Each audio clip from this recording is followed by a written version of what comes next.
Good morning students, I hope you all are fine.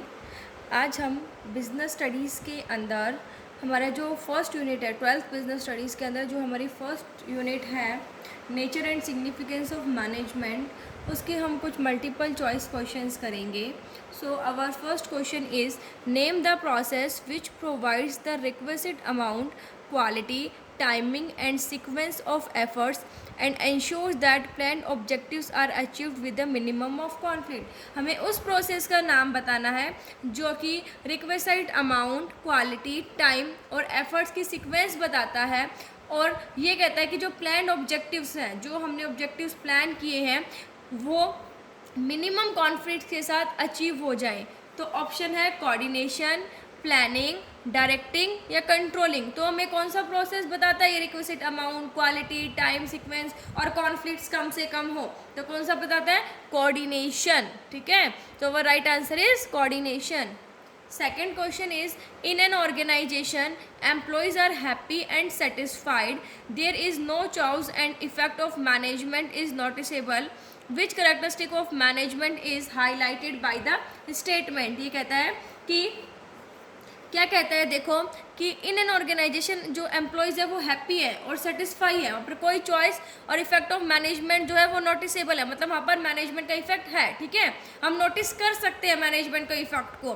तो management का कौन सा करेक्टरिस्टिक इसमें पता चल रहा है? क्या मैनेजमेंट गोल ओरिएंटेड प्रोसेस है, ऑल परवेजिव है, इंटेंजिबल फोर्स है या ग्रुप एक्टिविटी है? तो कौन सा इंटेंजिबल फोर्स है, क्योंकि वो हैप्पी है, सेटिस्फाई है, हम मैनेजमेंट के इफेक्ट को नोटिस कर सकते हैं, तो हम उसे छू नहीं सकते। ठीक है, नाइट टच कर सकते हैं, उसकी जो प्रेजेंस है उसे हम फील कर सकते हैं।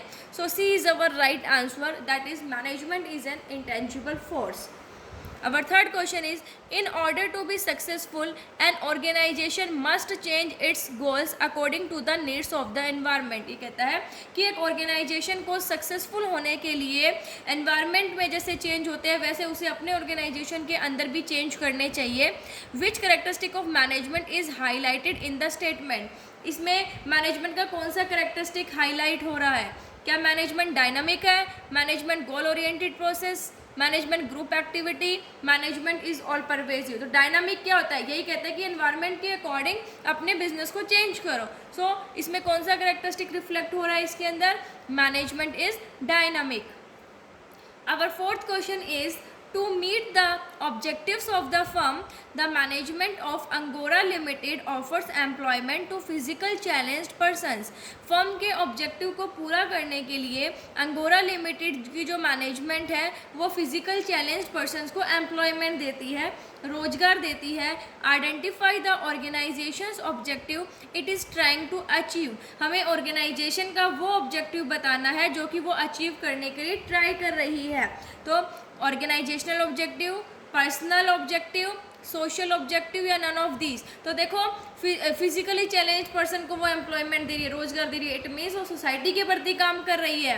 तो इसमें कौन सा ऑब्जेक्टिव पूरा हो रहा है ऑर्गेनाइजेशन का? Social objective. Our fifth question is, identify the nature of management when it is practiced as a personal application of existing knowledge। देखो क्या है? Personal application of existing knowledge to achieve desired result. तो ये management के कौन से nature में था? आर्ट में था, या मैनेजमेंट इज ए प्रोफेशन में था, या मैनेजमेंट इज ए साइंस में था, या management is both science and art? तो किस में था? प्रैक्टिसाइज्ड, प्रैक्टिस के ऊपर डिपेंड किस पे थी? मैनेजमेंट इज एन आर्ट के ऊपर। So management is an art is our right answer. Our next question is, name the level of management at which the managers are responsible for implementing and controlling the plans and strategies of the organization। हमें management के उस level का नाम बताना है जिस पर जो मैनेजर्स होते हैं ना वो प्लान को इम्प्लीमेंट करने के लिए रिस्पॉन्सिबल होते हैं और प्लान को कंट्रोल करने के लिए, जो भी प्लान्स और स्ट्रैटेजीज हैं उसको इम्प्लीमेंट करने के लिए भी रिस्पॉन्सिबल होते हैं और उसको कंट्रोल करने के लिए भी। तो हमें मैनेजमेंट का लेवल बताना है, कौन से लेवल पर होते हैं? टॉप लेवल पर, मिडल पर, लोअर पर और नन ऑफ दिस। तो देखो टॉप वाले तो बनाते हैं, एक्चुअल में इम्प्लीमेंट कौन करता है? मिडल लेवल मैनेजर जो रिस्पॉन्सिबल होते हैं। ठीक है, मिडल लेवल मैनेजमेंट जो होती है, तो हमारा बी जो है वो राइट आंसर होगा। Our next question is, Identify the nature of management when it is said to be a systematic body of knowledge that explains certain general truths. हमें मैनेजमेंट का नेचर बताना है जो कि हमें ये कहता है कि जो मैनेजमेंट है वो एक सिस्टमैटिक बॉडी ऑफ नॉलेज होती है जो कि कुछ जनरल ट्रूथ को एक्सप्लेन करती है. तो ये किस में था, मैनेजमेंट के कौन से नेचर में था? मैनेजमेंट एज ए साइंस में था, मैनेजमेंट इज एन आर्ट में था, मैनेजमेंट इज ए प्रोफेशन में था, या फिर management is both science and art में था? तो किस में था ये सिस्टमैटिक बॉडी ऑफ नॉलेज जो कि जनरल ट्रूथ बताता है?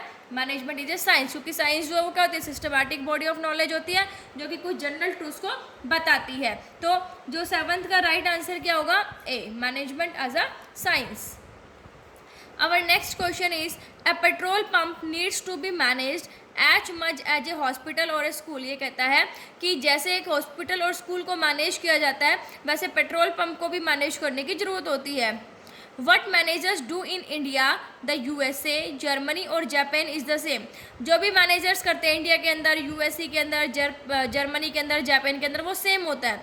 How they do it may be quite different. हाँ, ये है कि उनके तरीके अलग अलग होते हैं काम करने के.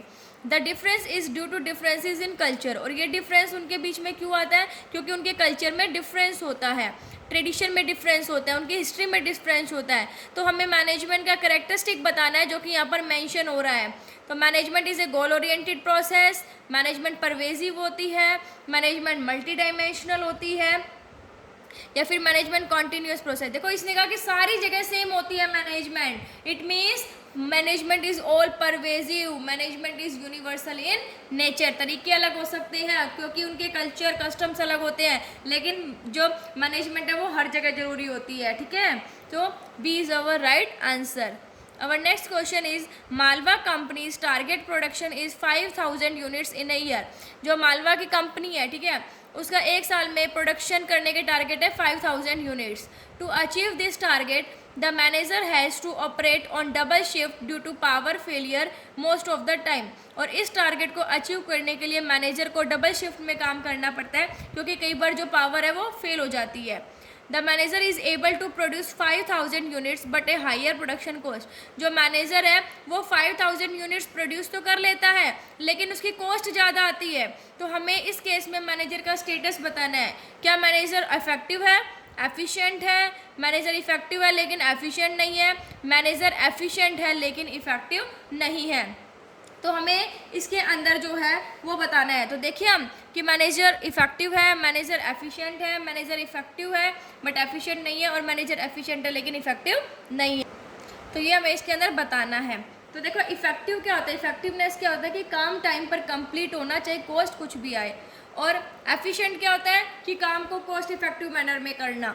तो उसने प्रोडक्शन के जो टारगेट है वो तो अचीव कर लिए लेकिन उसकी cost high I. It means manager effective है क्योंकि उसने काम टाइम पर कंप्लीट किया लेकिन उसकी कॉस्ट ज़्यादा आई. इट मीन्स वो एफिशिएंट नहीं है. तो she is our right answer. Our 10th question is, the goal of the Radha retail store is to increase sales and the goal of the Spastic Society of India is to impart education to children with special need. ये कहता है जो Radha retail store है उसका objective है sales को बढ़ाना, और स्पेस्टिक जो सोसाइटी है इंडिया की उसका गोल है जो चिल्ड्रन है जिनको स्पेशल ज़रूरत है, ठीक है, उनको एजुकेशन प्रोवाइड करना. Management unites the efforts of different individuals in the organisation towards achieving these goals. अब मैनेजमेंट क्या करती है, जो इनके एफर्ट्स है ना अलग अलग इंडिविजुअल्स के ऑर्गेनाइजेशन के अंदर, उसको क्या करती है, इकट्ठा यूनाइट्स करती है गोल को अचीव करने के लिए. तो यहाँ पर हमें मैनेजमेंट का कैरेक्टरिस्टिक्स बताना है कि मैनेजमेंट परवेजिव है, management is a goal directed oriented process है, मैनेजमेंट जो है वो मल्टी डायमेंशनल है, और मैनेजमेंट कॉन्टीन्यूअस प्रोसेस है. देखो सारे किसकी तरफ काम कर रहे हैं, गोल को अचीव करने के लिए. मैनेजमेंट ने क्या किया, अलग अलग इंडिविजुअल के जो एफर्ट्स हैं उनको इकट्ठा किया और वो गोल्स को अचीव करने के लिए काम कर रहे हैं. इट मीन्स जो हमारा राइट आंसर है वो क्या होगा कि जो मैनेजमेंट है वो क्या है, गोल ओरिएंटेड प्रोसेस है. सो आज हमने हमारे ये 10 क्वेश्चंस जो है इसको कंप्लीट किया है, ठीक है. इसको आपको अच्छे से प्रिपेयर करने हैं और कोई प्रॉब्लम हो तो आप समझ सकते हो। तो आज हमारे फर्स्ट यूनिट के जो कि हमारा है ये nature and significance of management, ये हमारे यूनिट टेस्ट के अंदर आना है। तो आप अच्छे से अपने यूनिट टेस्ट की प्रिपरेशन कीजिए, ठीक है। अच्छे से चैप्टर पूरा डिटेल में पढ़िए, सारे क्वेश्चन सॉल्व कीजिए। तो ये हमारे आज 10 क्वेश्चंस कंप्लीट हो गए। आई होप आपको समझ में आगे होंगे। Thank you. Stay safe, stay home.